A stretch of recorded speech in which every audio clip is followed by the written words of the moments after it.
Bien, leamos Jeremías 33:3. Clama a mí y yo te responderé, y te enseñaré cosas grandes y ocultas que tú no sabes. Usted no tiene ningún fracaso en su vida que, cuando se lo analiza apropiadamente, no sea un fracaso en la oración. No hay un pecado en mi vida o en su vida que la oración apropiada no hubiera podido evitarlo. No hay ninguna necesidad en mi vida o en su vida que la oración adecuada no pueda solucionar.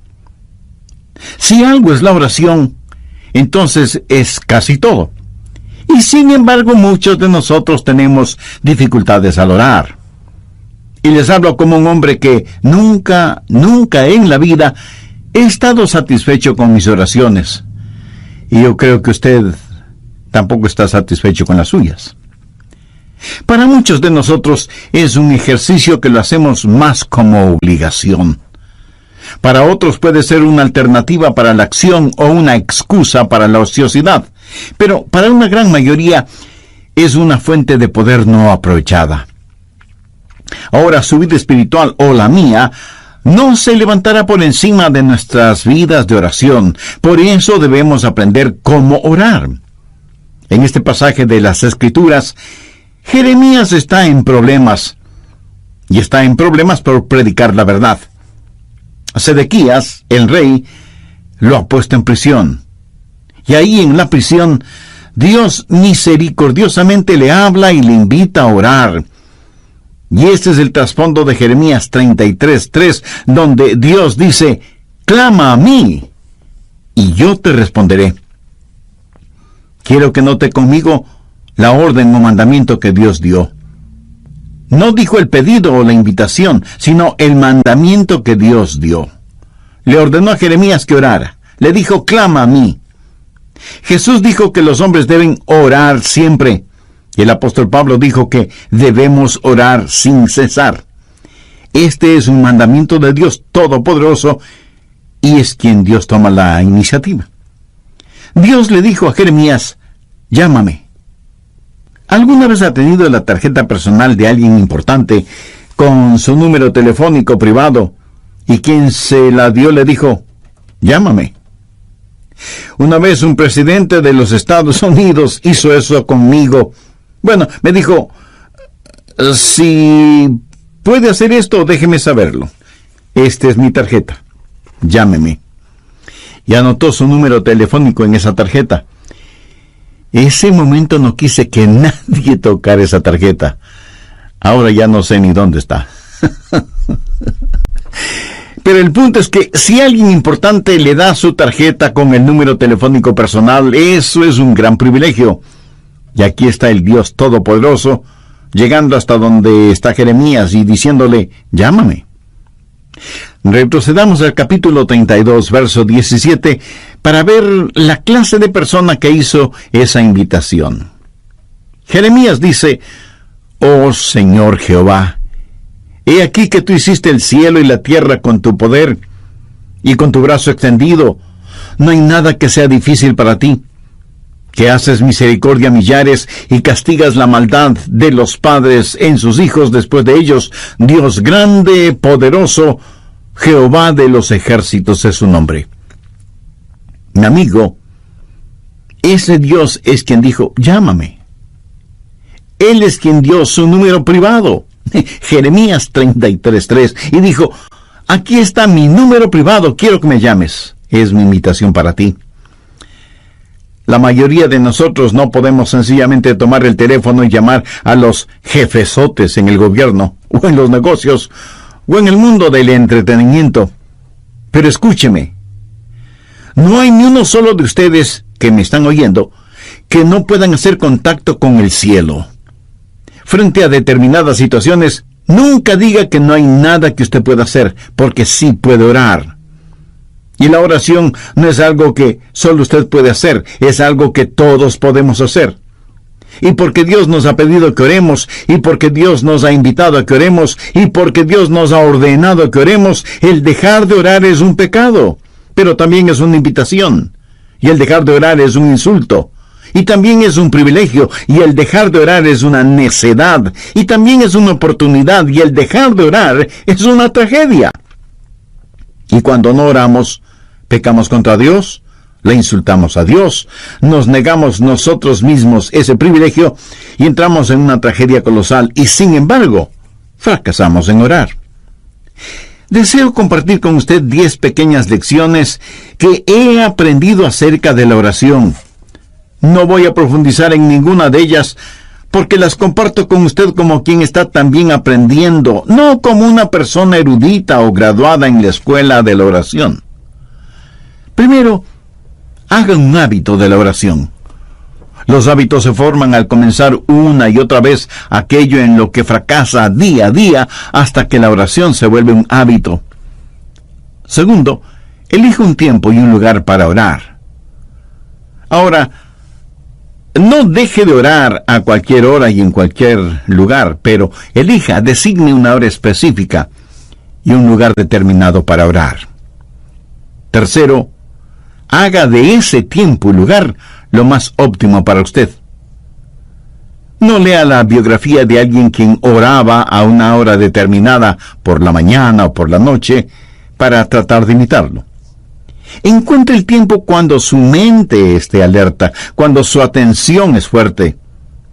Para algunos de ustedes, eso puede ser después de despertarse. Para otros será después de la primera tacita de café.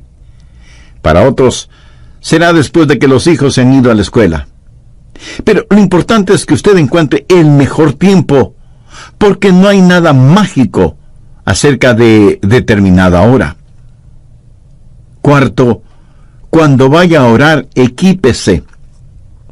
¿Qué quiero decir con esto? Sencillamente que tenga su Biblia, un cuaderno para notas, lápiz o bolígrafo o esfero, o como usted lo llame, y su material devocional. Para mí sería casi inimaginable el tratar de tener mi tiempo de oración sin mi Biblia y un cuaderno de notas. Yo espero que Dios me diga algo.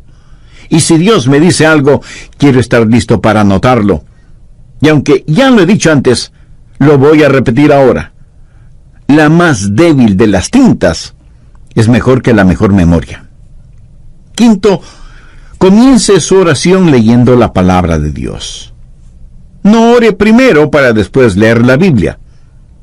Lea la palabra de Dios y después ore.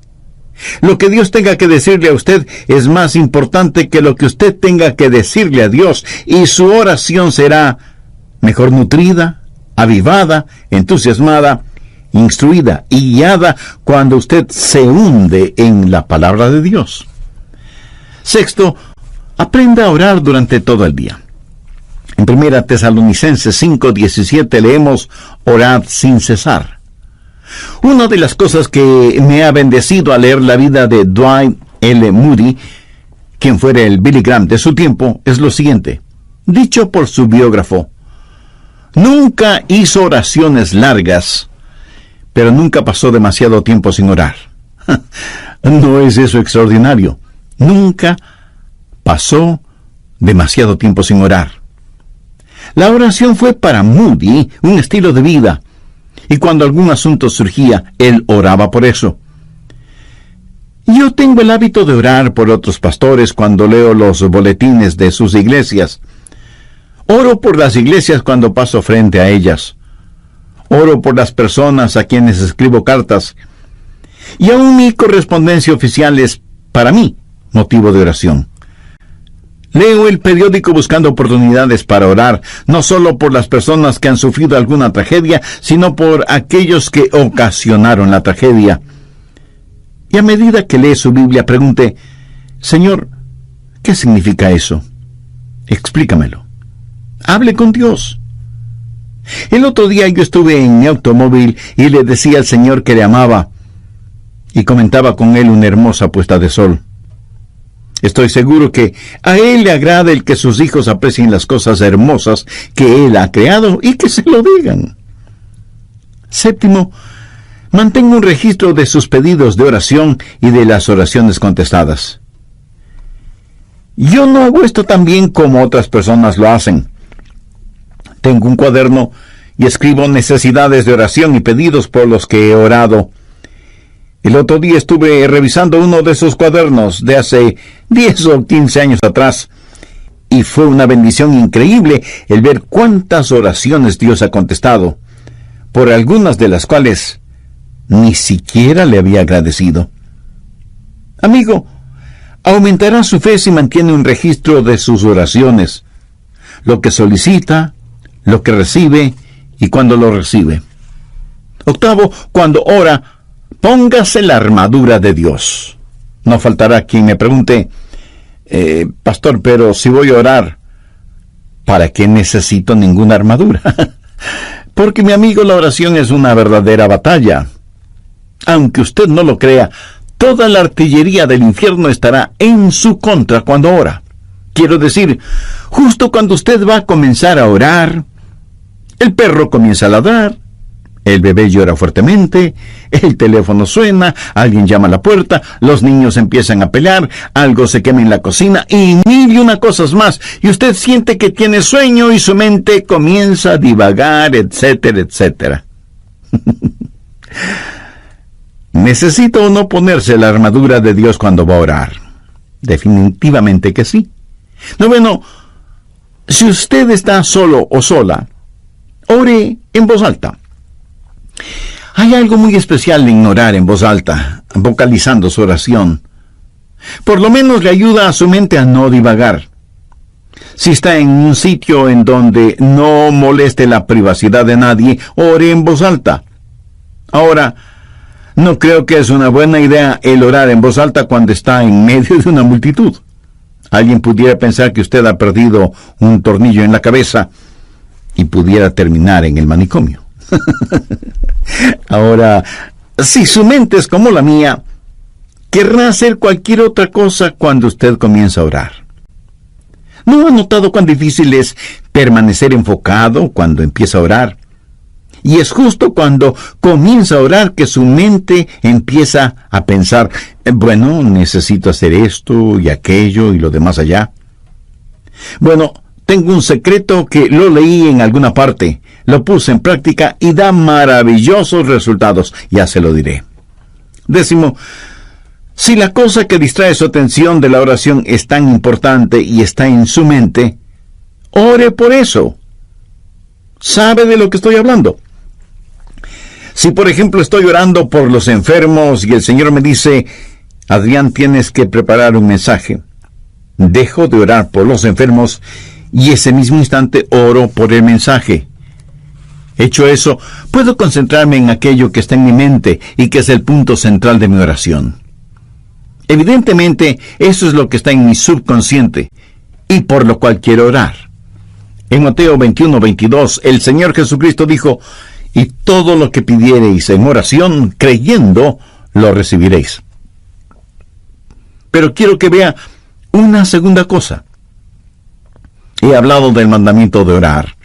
En Jeremías 33:3, Dios dice, clama a mí. Ahora, con el mandato quiero que note la confianza y la seguridad que viene con esa orden. Clama a mí, y yo te responderé. Ahora, ¿es esa la verdad o no lo es? Es la verdad. El Dios Todopoderoso ha dicho, y yo te responderé.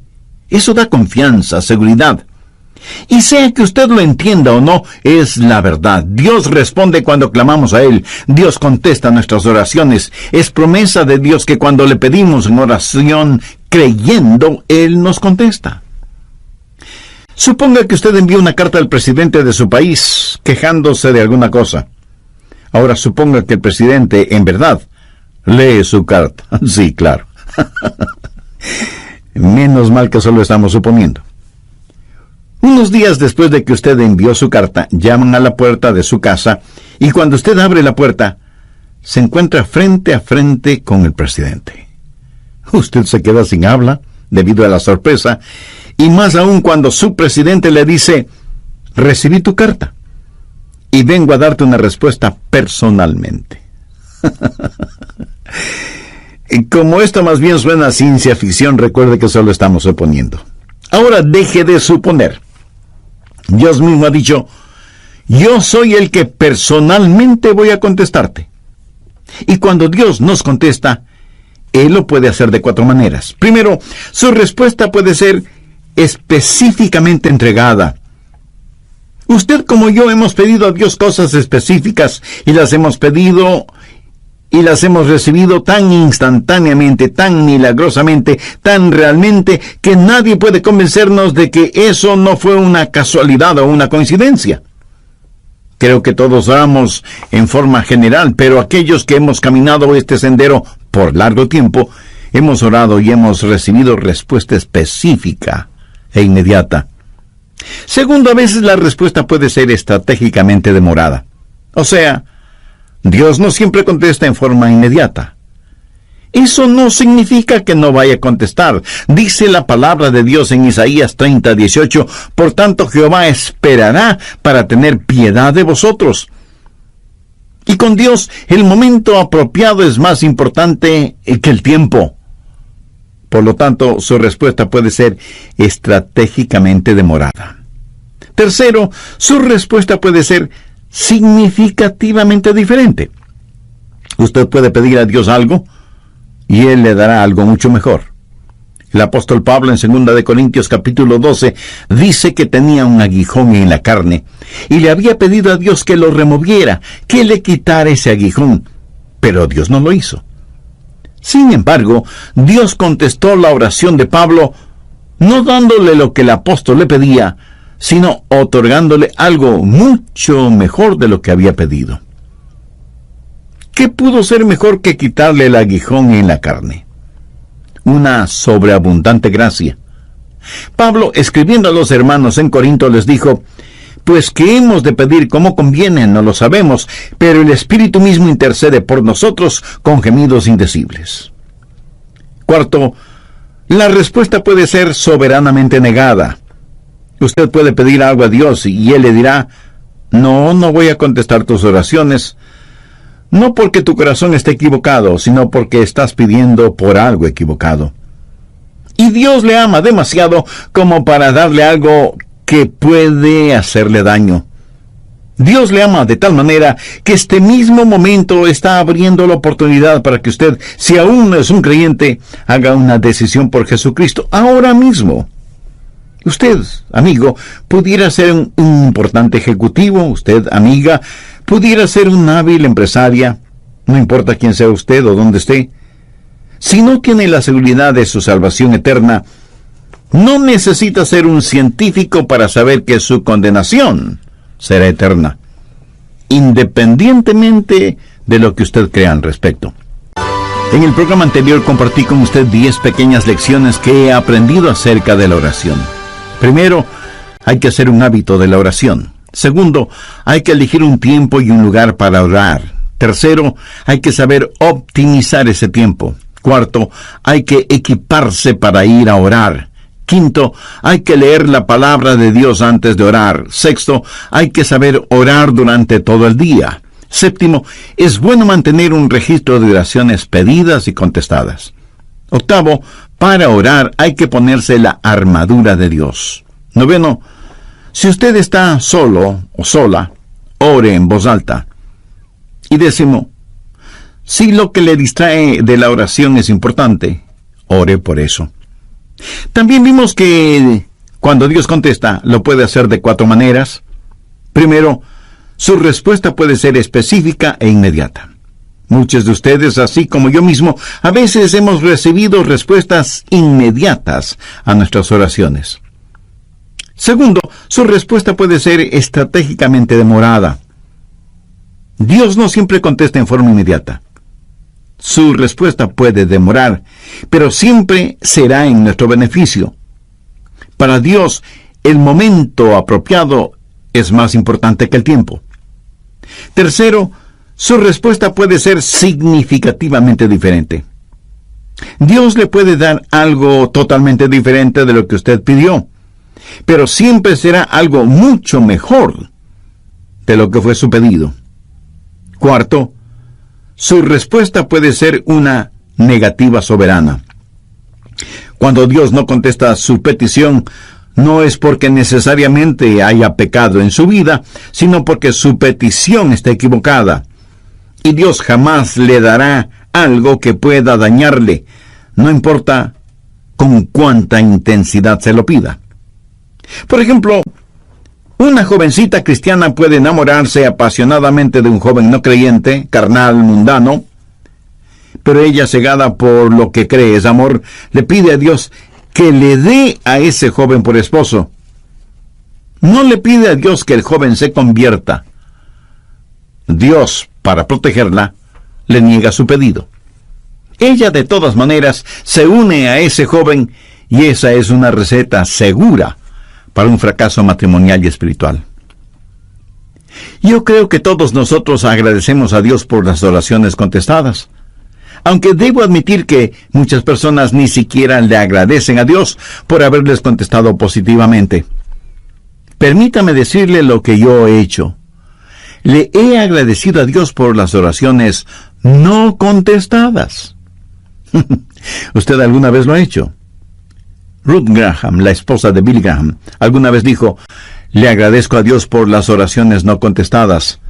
Si Dios hubiera contestado cada una de mis oraciones, cuando le pedí algo, 5 veces me hubiera casado con el hombre equivocado. Y siempre estamos orando, pidiendo cosas. Señor, esto es lo que quiero. Señor, ¿puedes hacer esto por mí? Y Dios dice: no sabes lo que estás pidiendo. Y pienso en algunos personajes bíblicos que pidieron a Dios que les quitara la vida cuando se vieron frente a dificultades. Moisés fue uno de ellos. Elías también le pidió a Dios que le matara. Y Jonás hizo la misma petición. Nosotros estaríamos ya hecho polvo si Dios contestara todas nuestras peticiones. Clama a mí y yo te responderé. Y la respuesta de Dios puede ser sí, no, te daré algo mejor o espera. ¿Qué he compartido con usted hasta este momento? La orden o mandato, la confianza o seguridad, y finalmente veamos la conquista. Clama a mí y yo te responderé y te enseñaré cosas grandes y ocultas que tú no conoces. Dios se ha revelado a sí mismo como un Dios que puede hacer lo que desea hacer. Veamos nuevamente Jeremías 32:17. Oh Señor Jehová, he aquí que tú hiciste el cielo y la tierra con tu gran poder y con tu brazo extendido. No hay nada que sea difícil para ti. Vamos un poco más adelante hasta el verso 27, en donde Dios presenta sus credenciales, por decirlo de alguna forma. He aquí que yo soy Jehová, Dios de toda carne. ¿Habrá algo que sea difícil para mí? En otras palabras, Dios está diciendo que, siendo como es todopoderoso, Él puede hacer aún aquello que desde nuestro punto de vista humano es imposible hacer. Conozco a personas que tienen dificultad para creer en milagros. Los científicos, por lo general, y con las debidas excepciones, se identifican como ateos o, a lo sumo, agnósticos. Y pregunto, ¿cómo nadie puede tener dificultad con los milagros si cree en la creación? Si usted puede aceptar Génesis 1:1, de ahí en adelante, todo es más sencillo de creer. La gente habla mucho de las leyes de la naturaleza y realmente no saben de lo que están hablando porque no existe tal cosa como leyes de la naturaleza. Lo que sí existe son las leyes de Dios que la naturaleza obedece. Dios no obedece las leyes de la naturaleza, es la naturaleza la que obedece y con exactitud las leyes de Dios. De paso, bien vale la pena mencionar que la naturaleza obedece mejor las leyes de Dios que los humanos, aunque somos los humanos los que nos hemos puesto la etiqueta de ser inteligentes. Dios lo creó todo, y lo creó como quiso crearlo. Jamás piense que Dios tuvo necesidad de nombrar varios comités de ángeles, serafines y querubines para que le asesoren en cómo debía crearlo todo. Si tal hubiera sido el caso, a lo mejor nada existiría, porque usted sabe cómo marchan las cosas cuando están de por medio los famosos comités, ¿verdad? Pero no permita que nadie le diga que la época de los milagros ya pasó.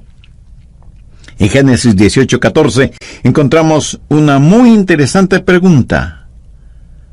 ¿Hay para Dios alguna cosa difícil?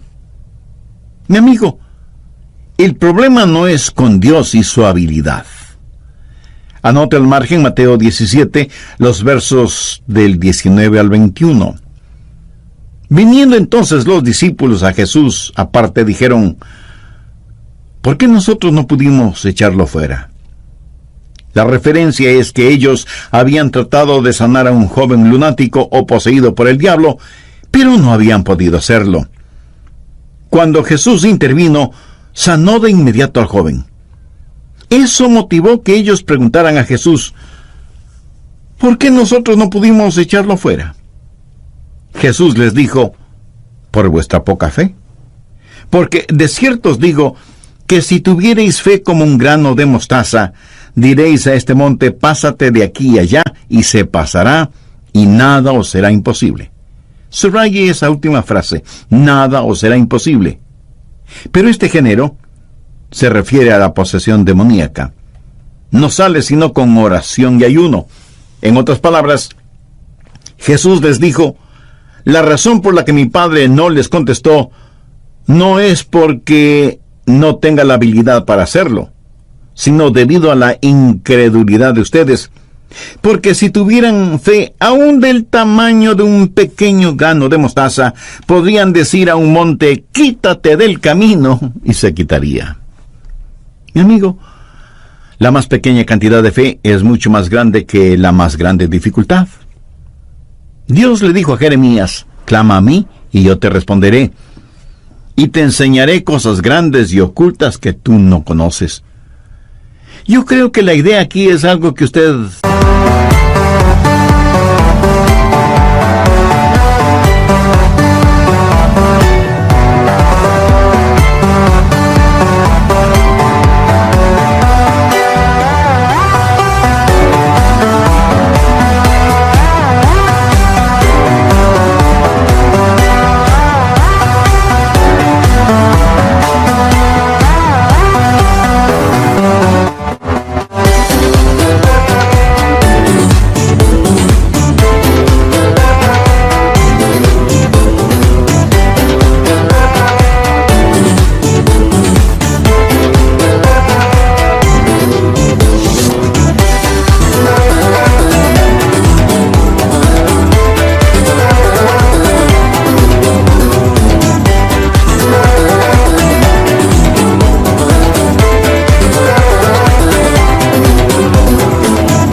nunca visto, o algo que ni siquiera puedo imaginarlo.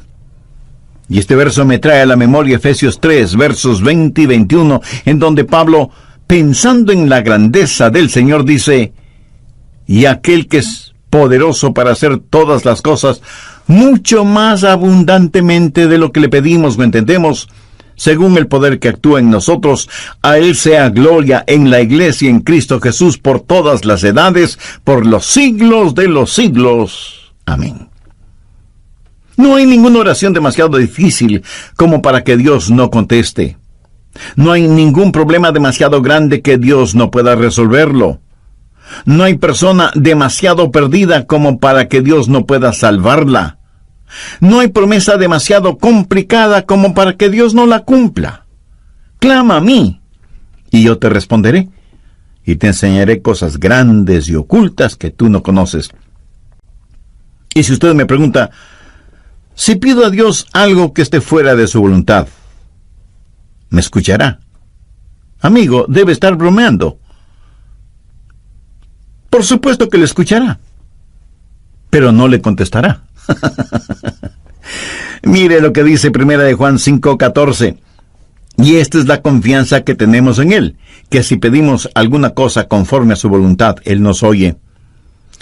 Sabiamente se ha dicho que nada está fuera del alcance de la oración, sino aquello que está fuera de la voluntad de Dios. Ahora, Usted no querrá nada que no sea la voluntad de Dios para usted, ¿verdad? Verá, la voluntad de Dios no es algo que tiene que hacer, más bien es algo que quiere hacer. La voluntad de Dios es lo que usted quisiera para usted mismo, si tuviera el suficiente sentido común para quererlo. Dios le ama. Recuerde que la única cosa que está fuera del alcance de la oración es aquello que está fuera de la voluntad de Dios. Pero para Dios no hay problema demasiado grande, ni promesa demasiado difícil, ni personas demasiado perdidas. No hay nada que Dios no pueda hacer. De hecho, al mirar este versículo en Jeremías, clama a mí y yo te responderé y te enseñaré cosas grandes y ocultas que tú no conoces, está en realidad dentro del contexto de problemas nacionales. ¿Acaso usted no tiene un inquieto sentir acerca de todo lo que está pasando en el mundo de hoy? Dios le está diciendo a Jeremías, mira Jeremías, todo está bajo control. Ahí está Babilonia. Ahí está el cautiverio. Todas estas cosas van a suceder. En el capítulo 32 de Jeremías, desde el versículo 36, Dios le dice a Jeremías qué es lo que va a pasar, y comienza a hablar acerca de sus planes para Israel, del cautiverio en Babilonia, del regreso a la tierra, del venidero reino de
humanidad.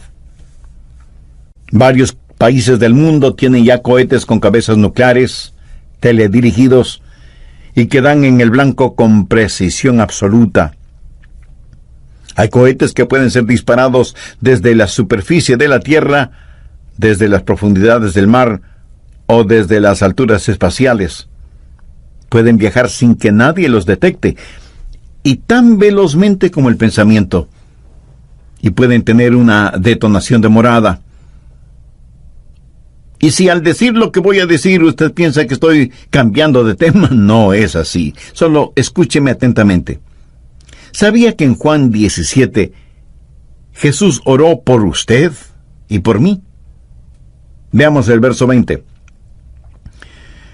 Mas no ruego solamente por estos, sino también por los que han de creer en mí, por la palabra de ellos. Ahí usted puede poner su nombre, o yo puedo poner el mío. Usted puede comenzar a orar ahora si es que tiene niños pequeños en su hogar, por las personas con quienes se casarán. Haga una oración de detonación retardada, sabiendo que dará en el blanco. ¿Sabe qué es lo mejor de todo esto? Que Satanás no tiene ninguna defensa contra nuestros cohetes espirituales.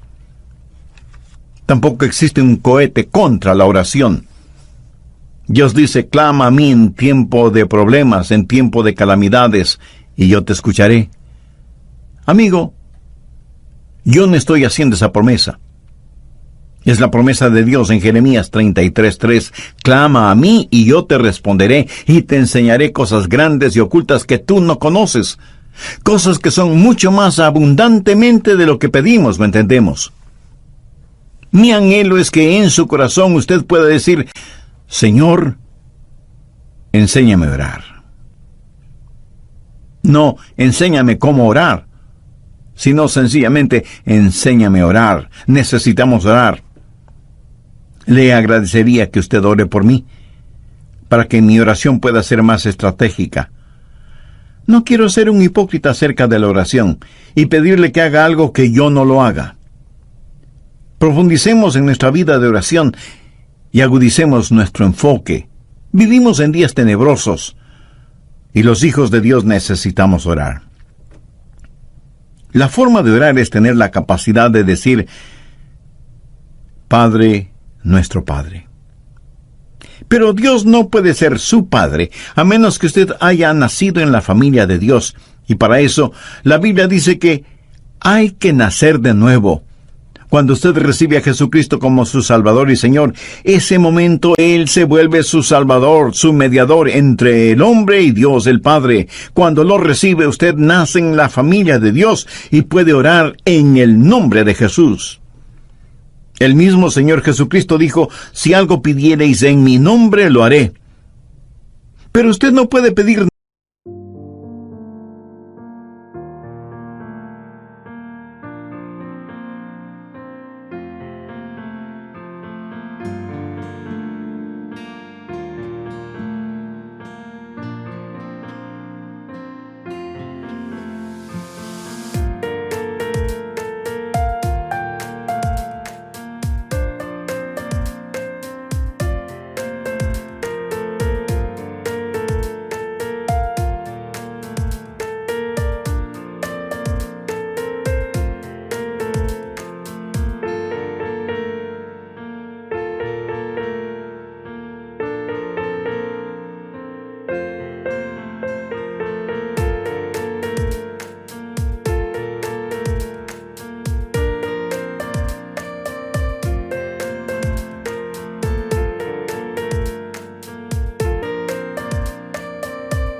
Le invito a orar una sencilla oración. Use sus propias palabras. Converse con Dios y dígale: querido Dios, anhelo que esta oración pueda llegar a ti.